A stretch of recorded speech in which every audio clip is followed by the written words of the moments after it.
Hey, what's up, everyone? Blockchain Wayne here, doing another round the block. It's been a long time since I've been able to do this. Actually, like right at a month. We've been out the last few weeks. Hurricane Ida knocked us out of commission. I had to move the office out of the house. We can't live in the house right now, and lots happening. So no power for a couple weeks, and still no internet really. So I'm doing this off of a hotspot from my phone. Going to try to keep it short and sweet. But whether you're watching this live or recorded, drop some likes in the comment, drop some likes on the screen, drop some comments in. Let me know where you're watching from. I just want to talk about some basics of crypto. I'm going to put a challenge out here at the end of the video, but you've got to watch to the end, somewhere close to the end.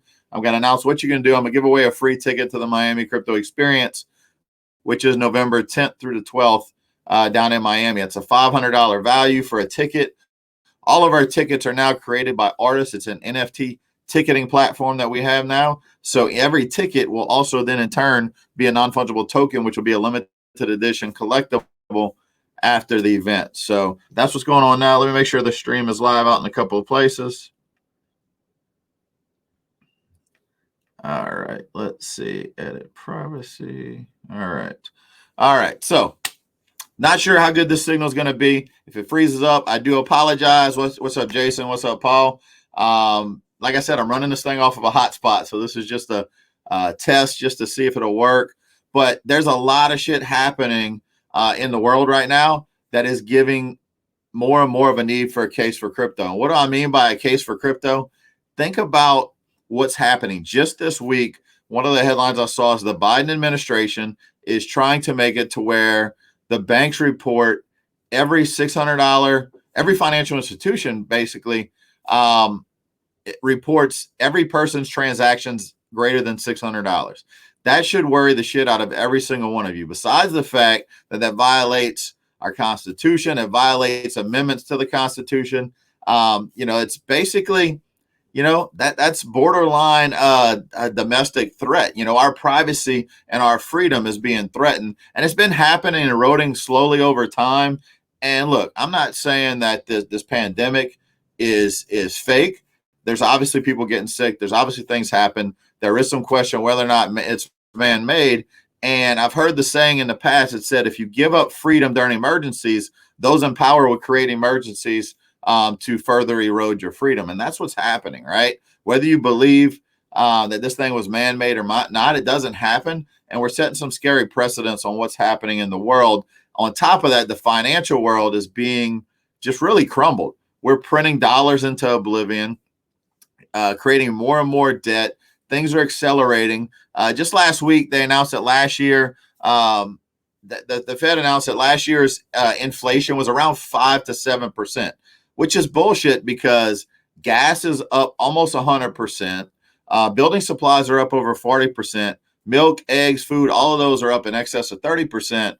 So 5 to 7%, again, and that alone, and historically, we've not been given a reason to trust the media. We've not been given any reason to trust the government. So where do we go from here? We elect these officials. So yeah, there's a change that has to happen there. But let's talk about cryptocurrency and the need for it. Cryptocurrency, up until 2008, there was no way to exit the system. You don't like what's happening in the U.S., you have to leave the U.S. And, even then, there's problems. So, and that's not just the U.S., whatever country you live in, because I guarantee you around the world right now, we're seeing abuse of power over and over again when it comes to that. So how do you exit a system? How do you take your working capital, your talent, and move it and be able to still be where you are and operate? Is you can exit by choosing to utilize cryptocurrency. Bitcoin is the beginning. There's several other cryptocurrencies that have a lot of promise, a lot of potential. Yeah, there's a lot that are gambling chips that are basically no more than shit coins. But at the same time, there's true freedom. There is decentralization. Now, decentralization is a sliding scale. When any project launches, it's heavily centralized, and then it achieves decentralization over time. So, but as that happens, it gives less and less of an opportunity for one person or group of people to take control. When people are in control of the money supply, like we've seen happen time and time again, it becomes corrupted. So inflation is rampant. What do? I challenge you to learn about Bitcoin, learn about the history of money, learn about how the Federal Reserve is actually operating right now, and look at some of the scary shit they're trying to do and realize I don't have to participate in that system. If everybody went to the bank tomorrow to try to get our money out, you wouldn't be able to get it because they don't have the amount of money that they say they have. It's called fractional reserve banking. They're taking your money and making tons of other money with it, and you can't withdraw it. If you try to withdraw a large amount, you're going to be questioned. You're going to be drilled. You may have to fill out forms for your own money. Crypto gives you freedom. I don't have to ask anybody shit when I want to utilize my cryptocurrency. When I want to pay somebody, so Chris is watching. If I want to pay Chris in Bitcoin, I can just do that. I can send it to him. It doesn't matter if he's in the next room, right next to me, or if he's across the world. I can do it instantly. I can do it at a low cost. Hey, yeah, there's different cryptocurrencies, and based on the chain, people say, oh, Bitcoin's slow and Bitcoin, the fees are high. Well, that's all relative. If I'm buying property, that's the most secure network to pay somebody. So if I'm paying somebody multiple hundreds of thousands of dollars, I'm going to pay them in Bitcoin because I know it's going to be secure. It's going to be, almost instant. It's going to be fairly quick. Just the other day, someone moved $2 billion worth of Bitcoin for fees less than a few bucks. And that's the power of cryptocurrency. Now, yeah, if I'm paying at a store, there's probably other chains that are a little bit faster, but there's a sliding scale of decentralization, of security, and speed, and you can't have all three to be fast. There's kind of like a trade-off. If you ever heard, I've heard contractors say it's similar. If you can have it fast, either fast, cheap, and quality. You can only get two of the three, but you can't get all three, right? So that's how it is with crypto when we talk about speed, security, and decentralization. So you understand, learn about what Bitcoin is, and just know you can buy a fraction of a Bitcoin. You can, that is the beginning. People think, oh, Bitcoin is $50,000. I have to buy one. No, because there's going to be times down the road as Bitcoin continues to go up. If one Bitcoin goes to $500,000, I can still send Chris or Jason or anyone else watching a few dollars worth of Bitcoin, no matter what, because the way it's divisible in 8 places behind a decimal point. And many other cryptocurrencies are the same, but not all are created equal. There's thousands of cryptocurrencies. There's also a lot of shitcoins, so you want to dig in and get some education. So I'm not sure when I'm going to do it. I'm probably going to announce later on, probably sometime this weekend, or just keep an eye out for the post. But I was planning on, I had a group out of Aruba that was asking me to do some classes for them. And what I was going to do was I was going to do one seminar. I published to everybody just a basic education on crypto where I kind of dig in a little more, and then give people the option to join a class, kind of a low cost class.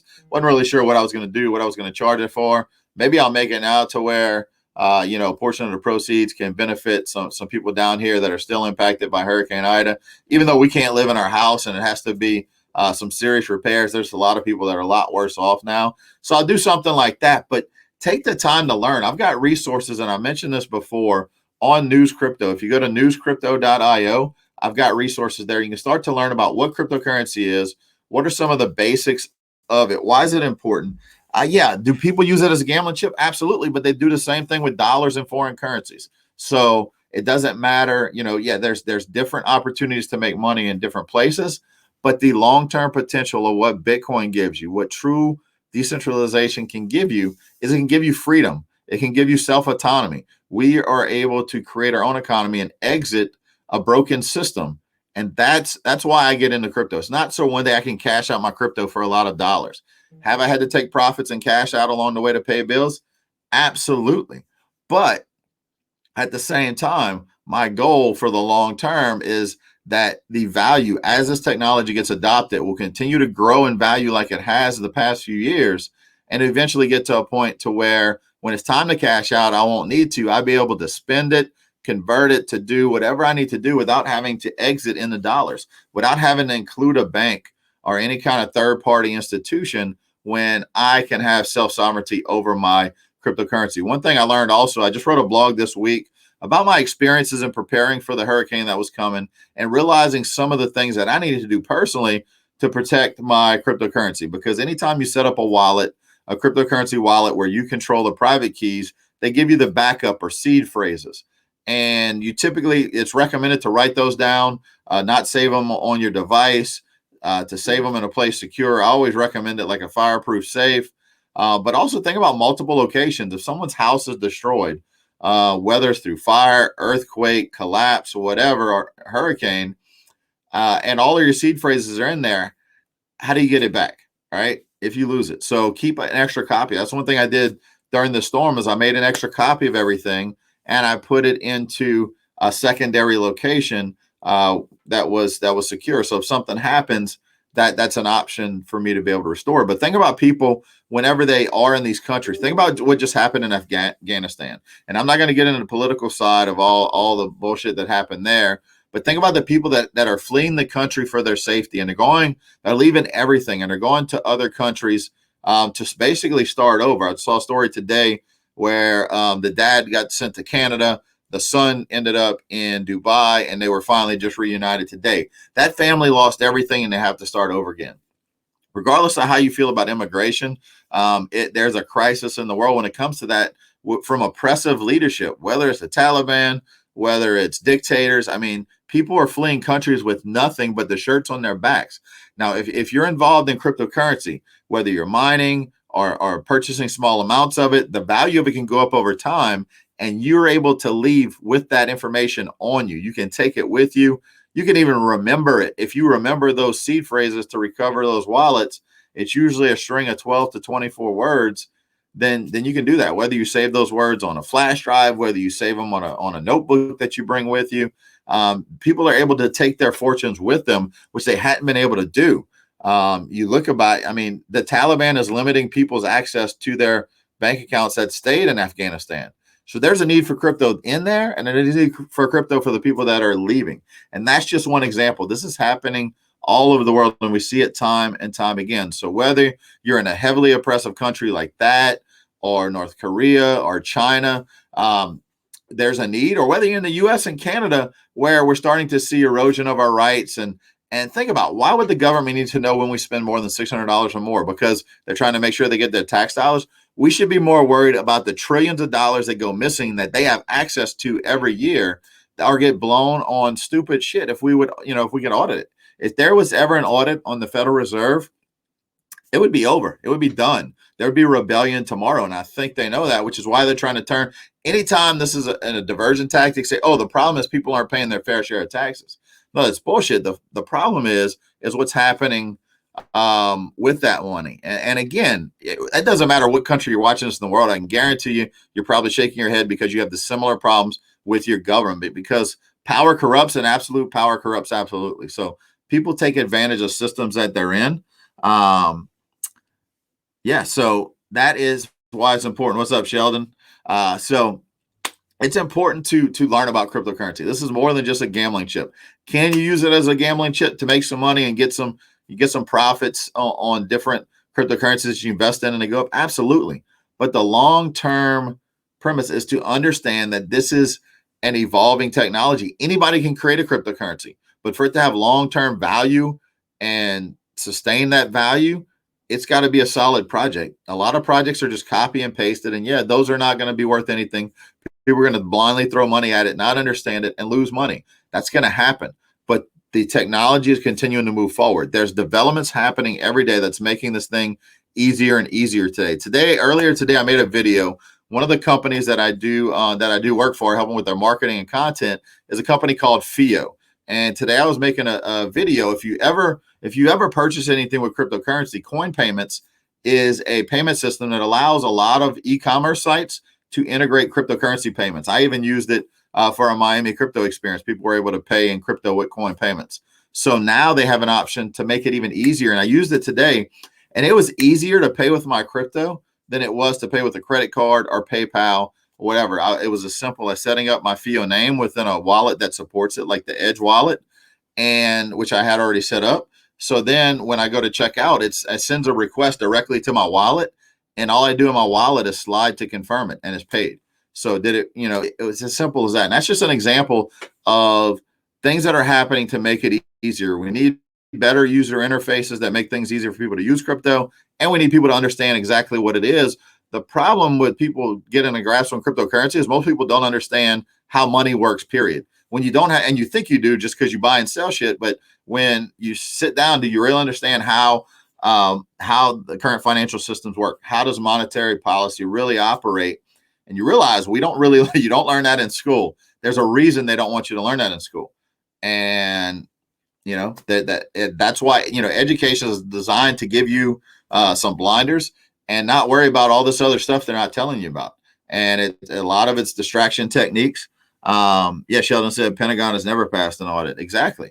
And we can go into all kind of crazy theories.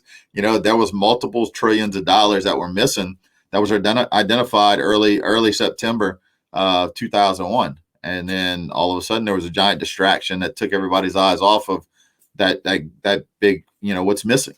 And so that's continued to happen. So do you want to continue to put and save? That's why Robert Kiyosaki says that savers are losers, because if you're trying to save money in a bank account, save a money in US dollar value, day to day, you may see it grow in value, but your purchasing power is diminishing a lot faster than what they're telling you, a lot more than the 5% they're saying inflation was last year. So it's important that you understand why cryptocurrency is important. So dig into some of those resources I mentioned earlier. If you haven't seen it, newscrypto.io, check it out. Go there. There's an education section. We're constantly adding to it. They just launched a new platform, or basically upgraded the platform, should I say. And it's got some really cool tools. Some of it's designed for traders, but there's a lot of basic info for all of you new people. So go in there, get into that, learn more about what Bitcoin is, or go to YouTube. If you got time to go on YouTube and you want to listen, look up Andreas Antonopoulos on YouTube and look up what is Bitcoin. Now, understanding what Bitcoin is core to understand what this movement is really all about, why cryptocurrency is important. Because there's a lot of, like I mentioned earlier, a lot of shit coins that are designed and they have no purpose. They're just copy and paste. They're not unique. They don't do anything special. They're in essence pump and dump schemes. But the beauty of cryptocurrency is anybody can create one, but only those legitimate projects are going to last. So you're going to hear people about making money on all these stupid projects. And guess what? It's not going to last. Well, what's going to emerge when all of these pop and this bubble again will burst? People think bubbles bursting are a bad thing. Well, look what happened. Look what evolved from the bursting of the dot-com bubble in the early 2000s. Look at where we are today with technology. And it's the same thing when it comes to finances, because our financial systems have had very little technological advances over time. Why? Because there's been no competition. When there's no competition, they get stagnant. When it's government run, it becomes broken and crooked. And it's not something that'll benefit the people. It's only something that'll benefit a select few, which in essence punishes the rest of the people. We can get into, the current financial systems are designed as a system of surveillance and slavery. And just call it what it is. That's what it is. So it's important to understand where freedom can come from, but also don't get blinded by greed when it comes through some of the shit projects. That all comes to your risk management. Now, have I put some money into some of those crap projects? Absolutely. But I understand my risk, and that money is considered to me no different as if I was walking into a casino one night and I said, okay, I got a couple $100 to blow. I'm going to have some fun. If I lose it, I lose it. Oh, well, I'm just going to put it in. And as long as I understand that risk, that's what it is. But I see too many people throwing money in because somebody told them it was going to be great. And then when it's not, they want to blame that other person. And it's really everything you do is up to you. But the current housing market is heading, is heading up to a scary point. The current U.S. stock market is heading up to a scary point to where we could see a turning point. And will crypto be immune from a crash of all of that? Probably not. You may see a crash in that. But I can tell you the true technology continue to emerge. And I guarantee you, if crypto drops when those other markets drop, crypto is going to recover a hell of a lot faster, because the true value of it is going to be realized by a lot of people that have been skeptical, that have been putting it off, that have been not looking into it. So that's why it's important to understand it. Get in early. You think you missed a boat on Bitcoin because it used to be under $1,000, under $100, or under $5. Yeah. Could you have, made a lot of money with that? Absolutely. But it's not too late to learn about it. It's not too late to get started. My challenge to you isn't to go out and put thousands of dollars in the crypto. My challenge to you is to create an account somewhere, whether it's Coinbase or Gemini or crypto.com or somewhere else, somewhere where maybe that's open in your area, and buy a little bit of crypto, buy a little bit of Bitcoin. I don't care if it's $10, $20, $50. I always like to onboard new people to crypto. Last week, I had an electrician over at the house and at our business trying to help get some get a setup to where we can use a generator to run some things within the house and within the business. And yeah, I paid him in the cash because at the time, because that's how he needs to pay for his bills and pay for his own gas, because everybody was running off a generator. But at the same time, I also matched a portion of what I paid to him in crypto, because I want more people to understand it. So I had him set up a wallet, had him set up a FIO name, and sent him some crypto. So that's why it's important to understand cryptocurrency. So now, if I'd have just paid them crypto instead of cash, then that's kind of cruel, because then they have to figure out a way to cash it out to pay their bills. But if you're going to leave somebody a tip at a restaurant, if you're in crypto and you leave a waiter or waitress a $5, $10, $15 tip, match it or give them a little bit, have them set up a crypto wallet and send them some Bitcoin, send them some cryptocurrency. I see Bruno or somebody said, "Where's my Miami crypto experience shirt?" Those shirts are pretty messed up, buddy. Sorry. So anything you see me wearing as far as shirts is probably going to be new shirts. So yeah, no crypto experience shirt this time. Sorry. It's been a tough week.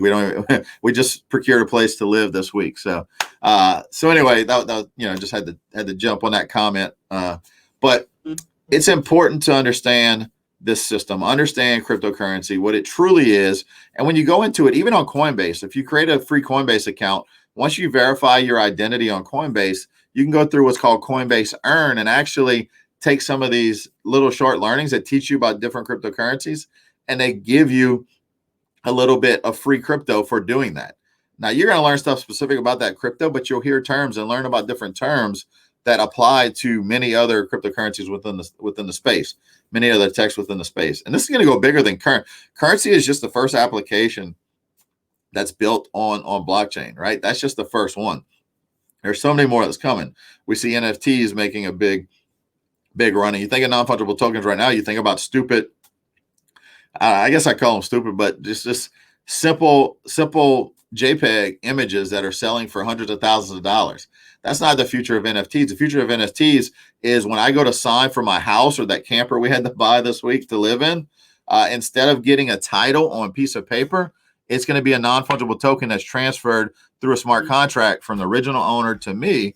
When I deposit my money into that smart contract, it's going to release the funds to that person, and it's going to release the title to me.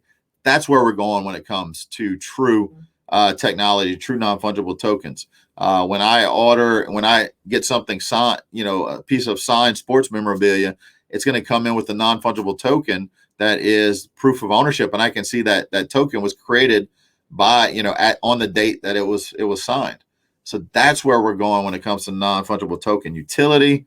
And there's so many other use cases. There's so many things that can come to the space, and it's not a zero-sum game. Bitcoin is not going to be the only cryptocurrency out there. It's not one or nothing. Some people have you think it's Bitcoin or nothing. There's several other projects out there that are really good. So it's not just Bitcoin. Now you see me wearing a Bitcoin hat because when I wear it out, that's what people know. So it's a conversation starter. So I've got other hats, even hats for companies I do work for. You see me in videos wearing those other hats. But really, the only reason I wear this one is because it's one people know. It gets people talking and asking questions. And everywhere I've worn it, I have people ask questions. And it leads to them either getting my number, getting set up with a wallet, or anything in between, to where people are curious now, or they have a better understanding of why they need to learn it. So that's it. I'm going to break it off right now. I'm surprised I was able to get this long with on a hotspot, since we still don't have internet here. But dig into cryptocurrency, dig into Bitcoin, and now it's time for me to make an announcement. So I announced earlier, if you were watching, or maybe you weren't watching at the time, that at the end of this broadcast, I was going to give away a ticket to the Miami crypto experience. So all you have to do for that is to comment on this post. Anybody that comments on this post is going to be entered in to win. Now, I'm going to give it 24 hours. And then I'm gonna go live and do a drawing of who wins that ticket. It's a $500 value, comes with an NFT ticket. If some of you guys were at the Miami Crypto Experience in April and thought that was a great experience, and don't get me wrong, it was a great experience, but you have no idea the next level stuff that we have planned for this one, because our goal, we learned a lot of lessons in that last one. There was a lot of hardships, a lot of things we did wrong, and this one, I can tell you, it's on point. It's going to be the best one ever for crypto education, for fun, for experience, for networking. So get out there. So anybody that comments here, you're going to be entered for a drawing. My challenge to you, if you're not already following the Miami Crypto Experience page, go follow that page. Go like the page, Miami Crypto Experience. You can see their comment on some of the posts. So go check that out and see who can win. I see we got Diggy watching. Last event we did a giveaway, and Diggy actually won a ticket at that last event and was able to make it. So he can tell you it was great.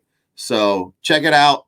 Dig into crypto. Go to newscrypto.io and at least go through some of the basics. Learn what cryptocurrency is. Learn what Bitcoin is.